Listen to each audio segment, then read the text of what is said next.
You are listening to PastThink.com audiobook. Please like and subscribe, thank you. 75. Mind monkey drills through the yin-yang body. Demon lords return to the true great way. We were telling you about that great sage Sun, who walked inside the cave to look left and right. He saw a mound of skeletons, a forest of dead bones, human hair packed together as blankets, and human flesh trodden as dirt and dust. Human tendons knotted on the trees were dried, parched, and shiny like silver. In truth, there were mountains of corpses and seas of blood. Indeed, the putrid stench was terrible. The little fiends on the east gouged out flesh from living persons. The brazen demons on the west boiled and cooked fresh human meat. Only handsome Monkey King had such heroic gall. No other mortal would dare enter this door. After a little while, he walked through the second-level door to look around inside. Ah! What he saw in here was quite different from the outside. It was a place both quiet and elegant, both handsome and spacious. On the left and right were exotic grass and rare flowers. There were old pines and aged bamboos front and back. He had to walk, however, for another 7 or 8 miles before he reached the third-level door, through which he stole a glance. Inside the door and sitting loftily on 3 high seats were 3 old fiends, who appeared most savage and hideous. The middle one had teeth like files and saws, a round head and a square face. He had a voice like thunder, and flashing eyes like lightning. His nose curled skyward. His brows sprouted flames. When he moved, all other beasts trembled. When he sat, all demons shook and quivered. This was the king of beasts, the green-haired lion fiend. The one to his left had phoenix eyes and golden pupils, yellow tusks and stubby legs, long nose and silver hair, a head that seemed tail-like, knotted brows beneath his round forehead, and a huge, rugged torso. He had a soft voice like a lissom beauty, but his white face was a bullhead demon's, a brood of prolonged self-cultivation. This was the yellow-tusked old elephant. The one to his right had golden wings and leviathan head, 1. Star-like pupils and leopard eyes. He ruled the north, governed the south. Fierce, strong, and courageous. Coming alive, he could fly and soar, while quails quaked and dragons dreaded. When he shook his feathers, all the birds went into hiding. When he stretched his sharp claws, all the fowl cowered in terror. Able to reach a cloudy distance of 90,000 miles. This was the great Eagle Rock. Below them stood some 100 captains, all in complete armor and military regalia, and looking most truculent and fierce. When Pilgrim saw them, however, he was filled with delight. Not the least bit frightened, he marched through the door in big strides, and after he dropped his rattle, he lifted his head and said, "Great kings." Smiling broadly, the 3 old demons said, "Little Windcutter, have you returned?" "I have indeed," replied Pilgrim in a ringing voice. "Have you found out anything about Pilgrim's son when you were on patrol in the mountain?" "In the presence of the great kings," replied Pilgrim, "I dare not speak." "Why not?" asked the first old demon. "By the command of the great kings," said Pilgrim, "I went forward, beating my rattle and shaking my bell. As I walked along, I suddenly caught sight of a person squatting by a brook. Even then he looked like a trailblazing deity, and if he had stood up, he would have been undoubtedly over 100 feet tall. Bailing some water from the brook, he was polishing with it a huge pole on a rock. As he did so, he kept mumbling to himself that up till now, he hadn't been able to show off the magic power of his pole. Once he had polished the pole enough to make it glow, he said he would come and use it on the great kings. I knew he had to be that pilgrim's son, and that's why I have returned to make my report. When that old demon heard these words, he perspired profusely. Shaking all over, he said, "Brothers, I told you not to bother the Tang monk. His disciple has such vast magic powers that he has already made plans for us. Now he is polishing his rod to beat us up. What shall we do?" Then he gave this order, "Little ones, summon all the soldiers outside the cave to come in. Shut the door, and let those priests pass."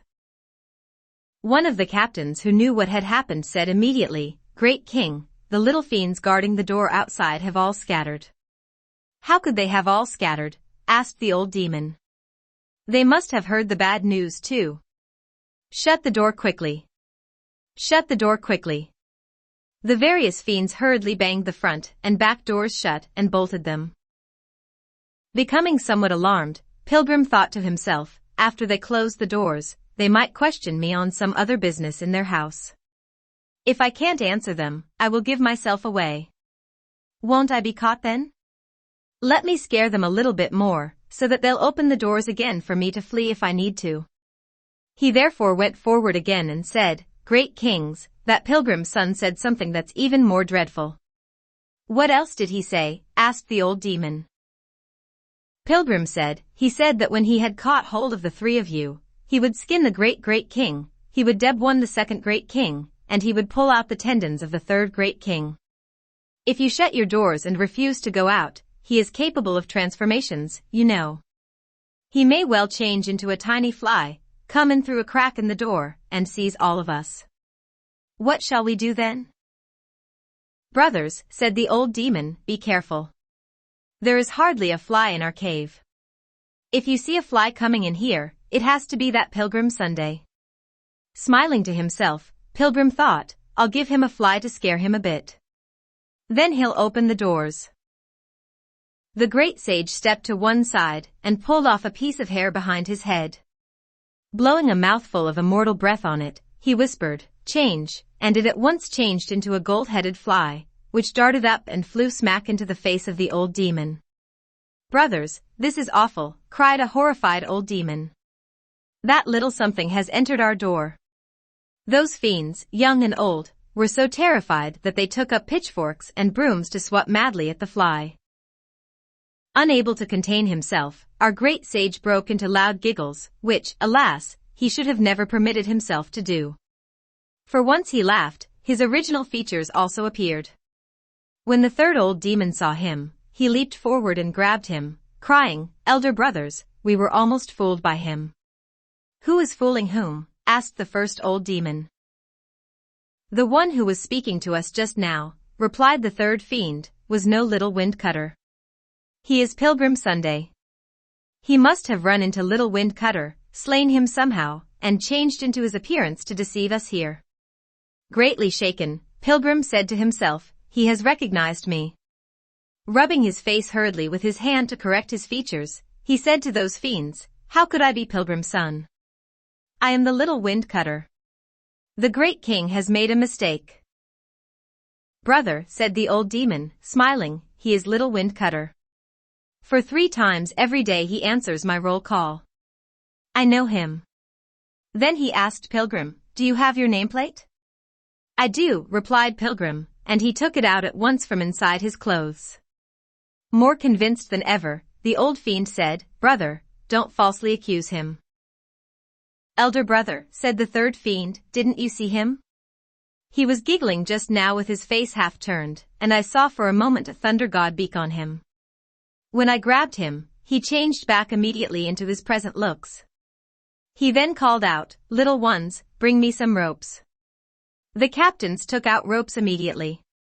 Wrestling Pilgrim to the ground, the third fiend had him hog-tied, before they hitched up his clothes to examine him. It became apparent at once that he was the Ban horse plague all right. Pilgrim, you see, was capable of 72 kinds of transformation. If it was a matter of changing into a fowl, a beast, a plant, a utensil, or an insect, his entire body could be transformed. But when he had to change into another person, only his face, but not his body could be transformed. When they lifted up his clothes, therefore, they saw a body full of brown fur, 2 red buttocks, and a tail. When he saw this, the first old fiend said, "Though he may have the face of little wind cutter, it's the body of Pilgrim Sunday. It's he. Little ones, bring us some wine first, so that I may present to the third great king a cup of merit. Since we have caught Pilgrim Sun, there is no doubt that the Tang monk will be the food of our mouths." "Let's not drink wine just yet," said the third fiend. "Pilgrim Sun is an exceedingly slippery character, for he knows many ways of escape.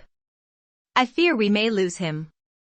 Tell the little ones to haul out our vase and put Pilgrim Sun inside it. Then we can drink."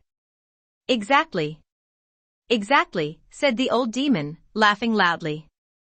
He at once summoned 36 little fiends to go to their weapons chamber and haul out the vase. How big was the vase, you ask? Why would it need 36 persons to carry it? Though it was no more than 24 inches tall, that vase was a treasure governed by the double primal forces of yin and yang. Its magic reactions inside were activated by the 7 jewels, the 8 trigrams, and the 24 solar terms. Only 36 persons, a number which corresponded to the number of constellations in the heavenly ladle group, would have sufficient strength to lift it up. In a little while, the little fiends had the treasure vase hauled out and set before the third level door. After they had unpacked it from its wrappings and removed the stopper, they untied Pilgrim and stripped him naked. Then they carried him up to the mouth of the vase, and immediately he was sucked inside, with a loud whoosh by the immortal breath of the vase. It was then covered again with its stopper, on top of which they added a tape to seal it. Beckoning his companions to join him to drink, the old fiend said, "Now that this little ape has entered my treasure vase, he'd better not think of the road to the west anymore. If he ever wanted to worship Buddha and acquire scriptures, he might as well turn his back, take up the wheel of transmigration, and seek Buddhist treasure in the next incarnation." We tell you now about that great sage, who found the vase to be quite small for his body once he reached the inside. He decided, therefore, to transform himself into someone smaller, and squat in the middle of the vase. Finding it to be quite cool after some time, he could not refrain from chuckling to himself and saying out loud, "These monster spirits are banking on their false reputation. How could they tell people that once someone was placed inside the vase, he would change into pus and blood after 1¾ hours? If it's cool like this, I can live here for 7 or 8 years with no trouble." Alas! The great sage, you see, had no idea of how that treasure worked. If someone who had been placed within it remained silent for a whole year, then it would remain cool for all that time. But the moment that person spoke, fire would appear to burn him. Hardly had the great sage spoken, therefore, when he saw that the entire vase was engulfed in flames. Fortunately, he was not without abilities. Sitting in the middle, he made the fire-repellent magic sign with his fingers and faced the flames calmly. After about half an hour, some 40 snakes crawled out from every side and began to bite him. Pilgrim stretched forth his hands, picked up the snakes, and with a violent wrench tore them into 80 pieces. In a little while, however, 3 fire dragons emerged and had him encircled top and bottom. As the situation was fast becoming unbearable, Pilgrim was rather flustered, saying to himself, "I can take care of other things, but these fire dragons are hard to deal with. If I don't get out of here, the fire and the heat may overwhelm me after a while. What then? I think I'd better push my way out by making my body bigger. Dear great sage." Making the magic sign with his fingers and reciting a spell, he cried, "Grow." At once his body reached the height of over 100 feet, but the vase also grew in size with him. Reversing his magic, he reduced the size of his body, but the vase, too, grew smaller with him. Greatly alarmed, Pilgrim said, "Hard. Hard. Hard. How could it grow big or small with me like that? What shall I do?" He had hardly finished speaking when he felt some pain on his shanks. Rubbing them hurriedly with his hand, he found his shanks were turning flaccid because of the fire. More and more anxious, he thought to himself, "What's to become of me? Even my shanks are weakened by the fire.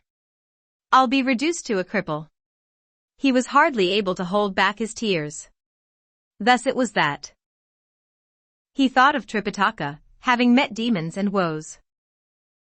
He missed the sage monk, when beset by fatal ordeals. "O Master," he cried. "Since the year when I embraced the truth, because of the Bodhisattva Guanin's persuasion, and was delivered from my heaven-sent calamity, I suffered with you the trek through various mountains, and subdued many fiends, including the bringing to submission of 8 rules and Sha monk. All my labor, all my bitter toil were done with the hope that we would reach the West together, and attain the right fruit. Little did I realize that I would meet such vicious demons today. Having been thrown in here by my mistake, old monkey will lose his life, and you will be stranded halfway up the mountain, unable to proceed. Could it be that my past misdeeds were what brought on my present ordeal?" As he grieved like that, he suddenly thought to himself, "On the Serpent Coil Mountain too that year, the Bodhisattva gave me as a gift 3 life-saving hairs. I wonder if I still have them. Let me search for them." He touched his whole body with his hands, and found 3 hairs on the back of his neck to be especially stiff. Delighted, he said to himself, "All my hairs are quite soft, and only these 3 happen to be stiff. They must be my lifesavers." Clenching his teeth to endure the pain, he pulled off the hairs and blew on them a mouthful of immortal breath, crying, "Change." One of the hairs changed into a diamond drill, the second one into a strip of bamboo, and the third into a piece of cotton rope. Bending the strip into the shape of a bow, he tied the rope to both ends, and used it to guide the drill to drill away at the bottom of the vase. After a while, light filtered in through a small hole. "Lucky. Lucky," he said, highly pleased. "I can get out now." As he was about to use transformation to escape, the vase suddenly turned cool once more. Why, you ask? Once he drilled through the vase's bottom, you see, the 2 forces of yin and yang leaked out. Dear great sage. He retrieved his hairs and, shrinking the size of his body, changed into a mole cricket, so delicate that it was no thicker than a strand of whisker, and no longer than a piece of eyebrow hair. He crawled out of the hole, but instead of leaving, he flew directly up to the old demon's head and alighted on it. The old demon was drinking merrily when all of a sudden, he put down his cup and said, "Third younger brother, has Pilgrim's sun melted?" "It's about time, isn't it?" said the third demon, smiling. The old demon gave the order for the vase to be brought up to the table, and those 36 little fiends immediately went to haul it. When they discovered, however, that the vase had become very light, the terrified fiends cried, "Great kings, the vase has turned light." "Nonsense," snapped the old demon. "Our treasure is the perfect product of the double forces of yin and yang. How could it have turned light?" One of the more courageous little fiends picked up the vase all by himself and brought it near the table, saying, "See for yourself whether it's lighter or not." Removing the stopper, the old demon peered inside and, when he saw a speck of light coming from the bottom, he burst out, "The vase is empty." Unable to contain himself, the great sage shouted on his head, "My dear child. I'm gone." "He's gone. He's gone," cried the other fiends. "Close the doors.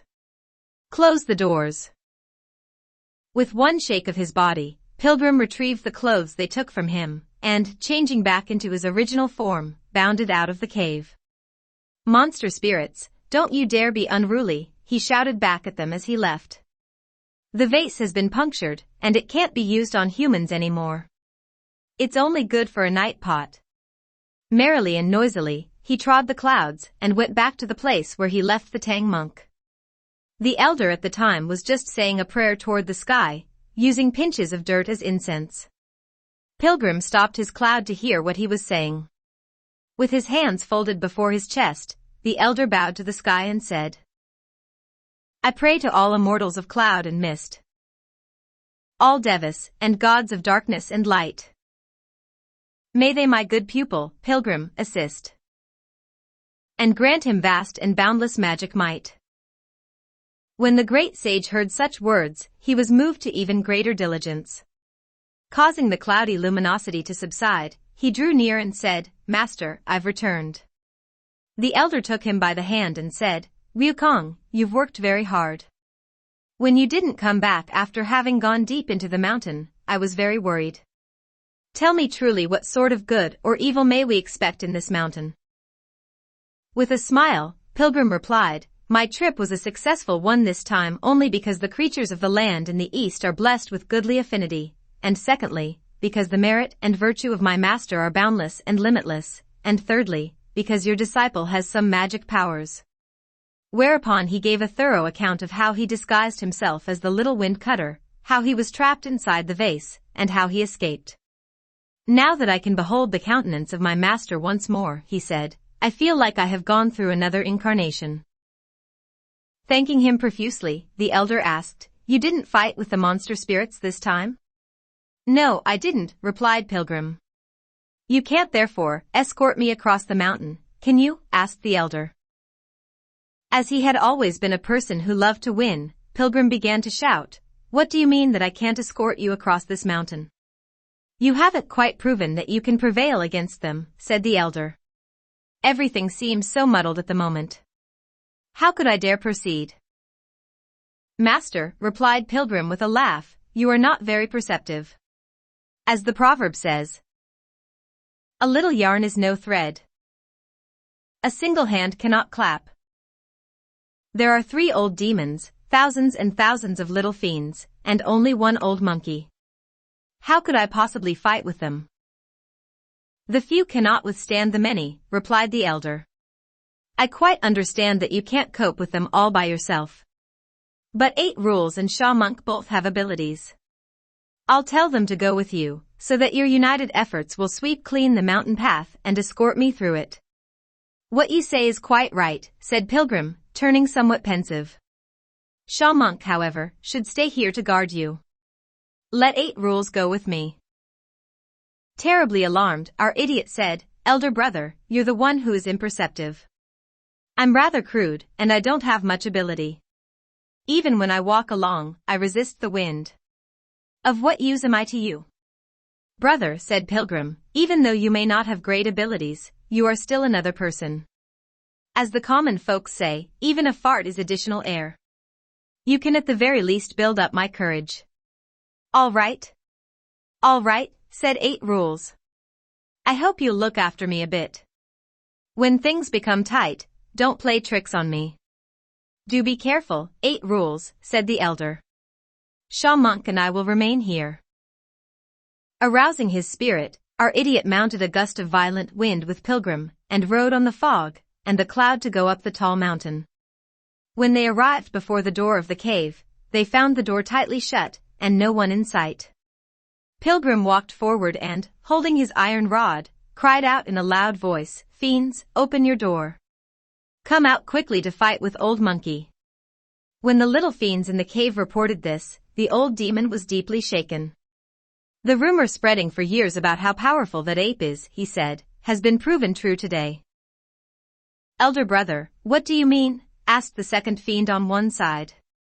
The old demon replied, when that Pilgrim changed into little wind cutter earlier this morning to sneak in here, we couldn't recognize him. It was fortunate that our third worthy brother spotted him at last, and we managed to put him inside the vase. But he had the ability to drill through the vase, and he escaped after he retrieved his clothes. Now he's provoking battle outside. Who has enough courage to face him in the first fight? To this question of his, however, no one made a reply. He asked again, but still there was no answer, for everyone inside the cave was playing deaf and dumb. His anger rising, the old demon said, we're earning ourselves an ugly reputation on the main road to the west. When Pilgrim's son today can mock us like this, and we do not go out to face him in battle, our fame will surely diminish. Let me risk this old life of mine to go have 3 rounds with him. If I can withstand him for 3 rounds, the Tang monk will be the food of our mouths. If I can't, let's close up our door and let them pass. He put on his armor and opened the door to walk out. Pilgrim and 8 Rules stood by the door to stare at him, and he was some fiendish creature indeed.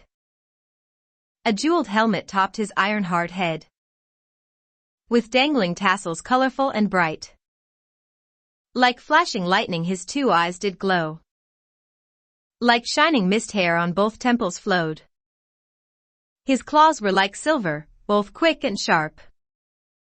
His saw-like teeth were even and thick-set. The armor he wore was one solid gold piece. A smart dragon head sash wrapped round his waist. His hands held a shiny scimitar of steel. The world rarely saw such heroic might. With one bellow loud as a thunderclap, he asked who on our door would dare to rap. Turning around, the great sage said, "It's your venerable father, son, the great sage, equal to heaven." "Are you Pilgrim's son?" asked the old demon with a laugh. "You audacious ape. I'm not bothering you. Why are you provoking battle here?" Pilgrim replied, as the proverb says, "The waves will only rise with the wind. Water will subside without the tide. If you didn't bother me, you think I would come looking for you? It's because you bunch of thugs and hoodlums have banded together to plot against my master, planning to devour him. That's why I've come to do this." "You show up at our door in such a menacing manner," said the old demon. "Does that mean that you want to fight?" "Exactly," replied Pilgrim. "Stop acting with such insolence," said the old demon. "If I ordered out my fiend troops, placed them in formation, raised the flags, and beat the drums to fight with you, all I would be doing is to show simply that I'm the local tiger trying to take advantage of you. I'll face you alone, 1-to-1, and no other helper will be permitted." On hearing this, Pilgrim said, "Jew 8 rules, step aside. Let's see what he'll do with old monkey." Idiot indeed walked away to one side. "You come over here," said the old demon, "and act as my chopping block first. If your bald head can withstand 3 blows of my scimitar, I'll let you and your tang monk go past. But if you can't, you'd better turn him over quickly to me as a meal." When he heard this, Pilgrim smiled and said, "Fiend. If you have brush and paper in your cave, take them out, and I'll sign a contract with you. You can start delivering your blows from today until next year, and I won't regard you seriously." Arousing his spirit, the old demon stood firmly with one foot placed in front of the other. He lifted up his scimitar with both hands and brought it down hard on the head of the great sage. Our great sage, however, jerked his head upward to meet the blow. All they heard was a loud crack, but the skin on the head did not even redden. Greatly astonished, the old demon said, "What a hard head this monkey has." Chuckling, the great sage said, "You don't realize that old monkey was born with a bronze head and a crown of steel. That no one possessed in heaven or on earth. Unbreakable by the mallet or the axe. It has gone in my youth into Laozi's stove. Its making 4 dipper stars had overseen, and 28 lodges applied their work. It could not be wrecked though drowned a few times, for tough sinews circled it all around. Fearing still that it was not strong enough, the tang monk added a fillet of gold." "Stop bragging, ape," said the old demon. "Watch the second blow of my scimitar. It'll not spare your life." "Why talk like that?" replied Pilgrim. "Isn't it enough that you hack away?" "Monkey," said the old demon, "you have no idea that my scimitar is metal in the furnace forged, wrought by the gods' drawn-out work. The fine blade and its mighty power conform to military science. It looks like the tail of a fly, and also a white serpent's waist. In the mountain clouds would gather, in the ocean waves would pile high, pounded and polished countless times. It has been 100 ways refined, though it's kept in an ancient cave. It'll win once in battle it's placed. I'll grab that nice, bald, priestly head of yours, and make 2 gourd halves with one mighty whack." "This monster spirit is so blind," chuckled the great sage. "So, you think that old monkey's head is a gourd? All right. I won't delay you. You can give me another blow." The old demon lifted his blade to hack away once more, and again the great sage met it with his head. With a loud crack, the head was split in 2, but the great sage also rolled on the ground immediately and changed into two bodies. Terrified by what he saw, the fiend lowered his scimitar. From a distance, 8 rules saw everything and said, laughing, "The old demon should strike again, and there'll be 4 persons." Pointing at Pilgrim, the old demon said, "I have heard that you are capable of the magic of body division. But why are you exercising it in my presence?" "What do you mean by the magic of body division?" asked the great sage. "Why didn't you move when I gave you the first blow?" asked the old demon. "Why did you become 2 persons after the second one?" "Fiend, don't be afraid," said the great sage, laughing. "If you cut me 10,000 times, I'll give you 20,000 persons." "Monkey," said the old demon, "you may be able to divide your body, but I doubt whether you can retrieve your bodies. If you have the ability to become one again, you may give me a blow with your rod." "No lying, now," said the great sage. "You said you wanted to hack me 3 times with your scimitar, and you have only done it twice. Now you want me to give you a blow with my rod. If I strike you even half a blow more, I'll give up my surname son." "Well said," replied the old demon. "Dear great sage." He embraced the other half of himself and, with a roll, became 1 person again. Picking up his rod, he slammed it down on the old demon, who parried the blow with his scimitar and said, "Brazen ape, don't you dare be unruly.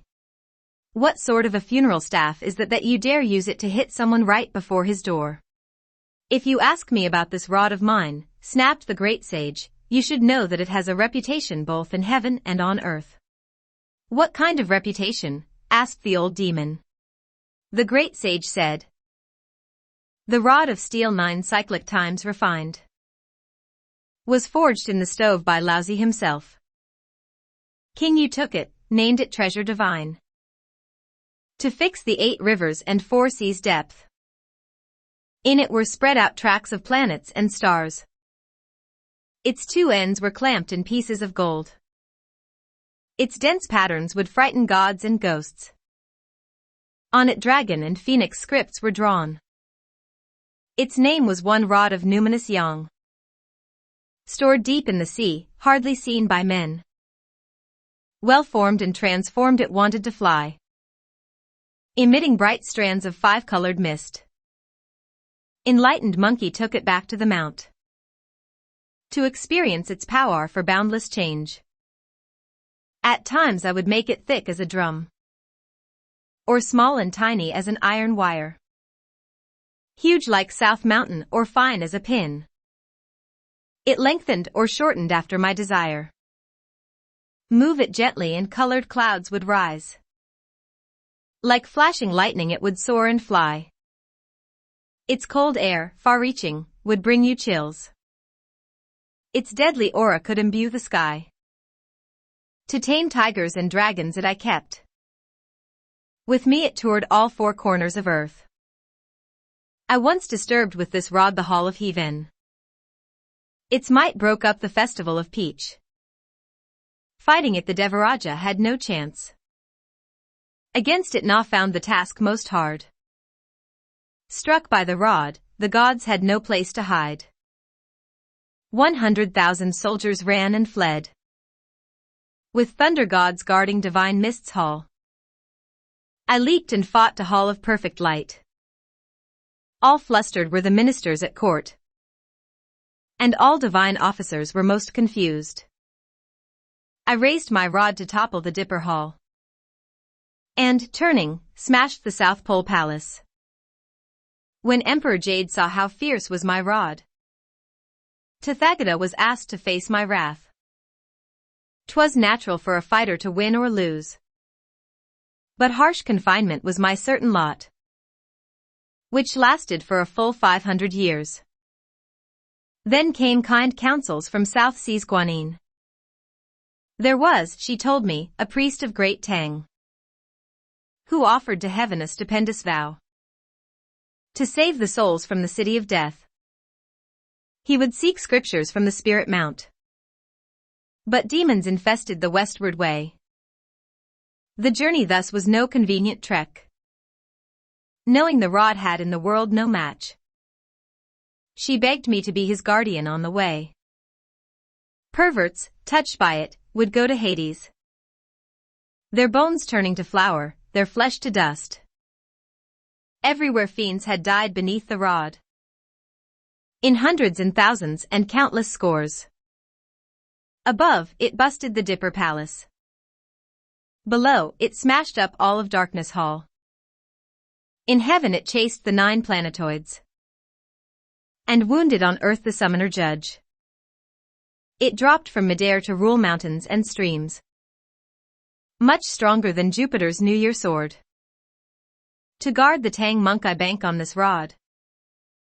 Having beaten this world's all monster gods. When he heard these words, the demon trembled and shook, though he risked his life, and raised the scimitar to strike. Beaming broadly, the Monkey King met him with the iron rod. At first the two of them fought before the cave. After a while, they leaped up to do battle in midair. What a marvelous battle it was! A treasure that fixed heaven river's depth. Was the rod, named Compliant, this world's prize. Such vaunting talents the demon displeased. Who raised his scimitar with magic might. A conflict before the door might one resolve. How could any be spared in a midair fight? After his own feelings one changed his looks. One's torso grew taller without delay. They fought till clouds thickened in the sky. And fog drifted up from the ground. That one made plans a few times to devour Tripitaka. That one exercised his vast power to guard the Tang monk. Because the Buddha wished the scriptures to impart. Evil and good became clear, locked in bitter strife. The old demon and the great sage fought for over 20 rounds, but no decision could be reached. When 8 rules down below saw, however, how intense a battle the two of them were waging, he could no longer stand idly by. Mounting the wind, he leaped into the air and delivered a terrific blow with his rake, aiming it at the monster's face. The demon was horrified, for he did not know that 8 rules was a blunderer, someone without any real stamina. When he saw that long snout and those huge ears, the demon thought that the hands would also be heavy, and the rake vicious. Abandoning his scimitar therefore, he turned and fled in defeat. Chase him! Chase him! Shouted the great sage. Relying on his companion's authority, our idiot raised high the muckrake and went after the fiend. When the old demon saw him approaching, he stood still before the mountain slope and, facing the wind, changed back into his original form. Opening wide his huge mouth, he wanted to swallow 8 rules, who was so terrified by the sight that he dove quickly into the bushes by the wayside. He crawled in there, without regard for thorns or prickles, and with no thought of the pain of the scratches on his head, trembling all over, he stayed in the bushes to see what would develop. In a moment, Pilgrim arrived, and the old fiend also opened wide his mouth to try to devour him, little knowing that this was exactly what Pilgrim desired. Putting away his iron rod, Pilgrim ran up to the fiend, who swallowed him in one gulp. Our idiot in the bushes was so shaken that he muttered to himself, "How stupid is this ban horse plague? When you saw the fiend coming to devour you, why didn't you run away? Why did you go up to him instead? You might still be a priest today inside his stomach, but tomorrow you'd be a big pile of droppings." Only after the demon left in triumph did our idiot crawl out from the bushes and slip away on the road he came. We tell you now about Tripitaka, who waited with Shamonk beneath the mountain slope. All of a sudden they saw 8 rules running back and panting heavily. Horrified, Tripitaka said, "8 rules, how is it that you look so desperate? Where is Wukong?" "Elder brother," sobbed our idiot, "has been swallowed by the monster spirit in one gulp." When he heard this, Tripitaka collapsed on the ground, and only after a long time could he stamp his feet and pound his chest. "O disciple," he cried. "I thought that you were so adept in subduing the fiends that you could lead me to see Buddha in the western heaven. How could I know that you would perish in the hands of this fiend? Alas! Alas! The merit of this disciple and others have all turned to dust now." The master was beside himself with grief. But look at our idiot. Instead of trying to comfort his master he called out, "Sha monk, bring me the luggage. The two of us will divide it up." "Second elder brother," said Sha monk, "why do you want to divide it?" "When we have divided it," replied 8 rules, "each of us can go our own way. You can return to Flowing Sand River to be a cannibal, and I'll go back to the old Gao village to see my wife. We'll sell the white horse, and that should enable us to buy a coffin for our master in his old age." The elder was already heaving in anguish. When he heard these words, he began to wail, calling on heaven to help him all the time, and we shall leave him there for the moment. We tell you about that old demon, who thought it a smart thing to have swallowed Pilgrim. When he reached his own cave, the various fiends came to greet him and asked him about the battle. "I caught one," said the old demon. Delighted, the second demon asked, "Which one did you catch, big brother?" "It's Pilgrim's son," replied the old demon. "Where have you caught him?" asked the second demon. The old demon said, "He has been swallowed into my stomach in one gulp." Horrified, the third demon said, "Oh big brother, I'm sorry I haven't told you, but Pilgrim's son is inedible." "I'm very edible," said the great sage in the belly. "Moreover, I satisfy. You'll never be hungry again." The little fiends were so frightened that one of them said, "Great king, it's terrible. Pilgrim's son is talking inside your stomach." "I'm not afraid of his talking," said the old demon. "If I have the ability to devour him, you think I have no ability to handle him? Go and boil me some salt water quickly. Let me pour it down my stomach and throw him up. Then we can have him slowly fried and eaten with wine." The little fiends indeed went and brought back half a pan of hot salt water, which the old demon immediately drained. Opening wide his mouth, he retched in earnest, but our great sage seemed to have taken roots in the stomach. He did not even budge. The old demon pressed his own throat and retched again and again until he became dizzy and dim of sight. Even his gall seemed to have been busted. But Pilgrim remained unmovable as ever. After he panted for a while, the old demon cried, "Pilgrim's son, aren't you coming out?" "It's too early," replied Pilgrim. "I don't feel like coming out." "Why not?" asked the old demon.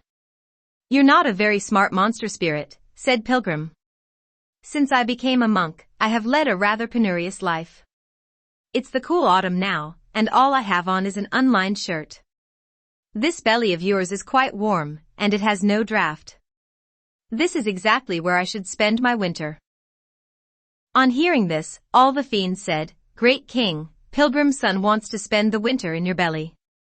"If he wants to do that," said the old demon, "I'll practice meditation. With my magic of hibernation, I'll not eat for a whole winter and starve that ban horse plague." "My son," said the great sage, "you are so dumb.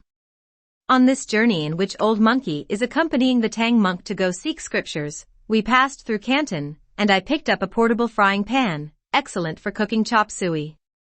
3 If I take time to enjoy your liver, chitlins, stomach, and lungs, I think I can last easily till spring." "Oh elder brother," cried a horrified second demon, "this ape is capable of doing this." "Oh elder brother," said the third demon, "it's all right to let him eat the chop suey, but I wonder where he is going to set up the frying pan."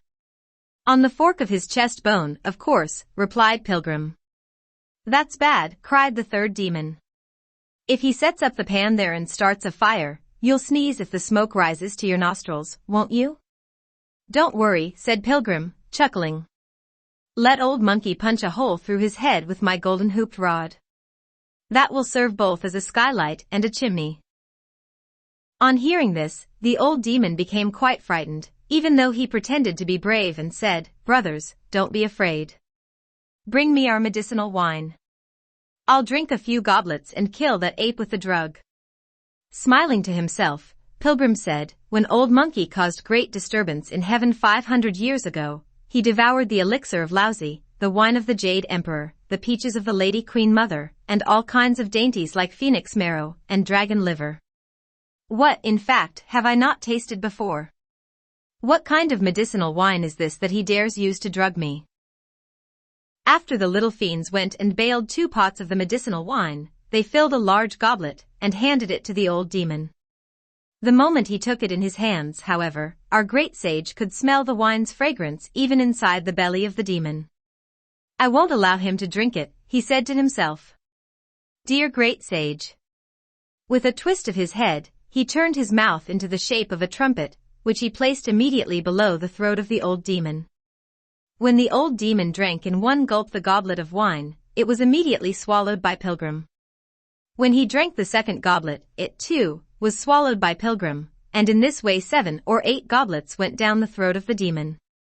Putting down the goblet, the old demon said, I'm not drinking any more. It used to be that 2 goblets of this wine would make my stomach feel like fire. I drank 7 or 8 goblets just now, and my face hasn't even reddened. But our great sage, you see, could not take too much wine. After he had swallowed 7 or 8 gobletfuls from the old demon, he became so delirious that he began to do calisthenics without pause inside the demon's belly. He did jumping jacks and cartwheels, he let loose high kicks, grabbing the liver he used it for a swing, and he went through handstands and somersaults, prancing madly here and there. So unbearable was the pain that the fiend slumped to the ground. We do not know whether he died or not. Let's listen to the explanation in the next chapter. You are listening to PastThink.com audiobook. Please like and subscribe, thank you.